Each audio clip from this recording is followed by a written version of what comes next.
হে নবী, আপনি আমার চোখে আঘাত করলেন।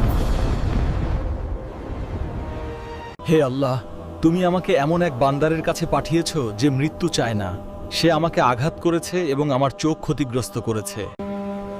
হে মুসা, আল্লাহ তাআলা তোমাকে একটি বিশেষ সুযোগ দিয়েছেন। তুমি তোমার হাত একটি ষাঁড়ের পিঠে রাখো। যতগুলো লোম তোমার হাতের তালুর নিচে আসবে, ততগুলো বছর তুমি বাঁচতে পারবে। তারপর তোমাকে মৃত্যুবরণ করতে হবে। তাহলে তো একদিন আমাকে মরতেই হবে। আজ হোক আর কাল হোক, মৃত্যু তো আসবেই। আল্লাহ তাআলা তার প্রিয় নবীকে আরও সময় দেওয়ার সুযোগ দিলেন। এই ছিল আল্লাহর অসীম রহমত এবং মুসা আলাইহিস সালামের প্রতি তার বিশেষ ভালোবাসা। আল্লাহ তাআলা তার প্রিয় নবীর হে দোয়া কবুল মৃত্যুদূত, করলেন। মুসা আলাইহিস আমার সালাম একটি পবিত্র শেষ ভূমির আরজি কাছে আছে।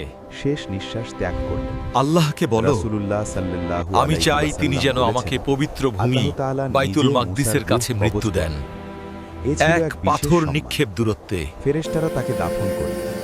হাদিসে এসেছে, রাসূল সাল্লাল্লাহু আলাইহি ওয়াসাল্লাম মেরাজের রাতে মুসা আলাইহিস সালামের কবরের পাশ দিয়ে যাওয়ার সময় দেখলেন তিনি তার কবরে নামাজরত আছেন।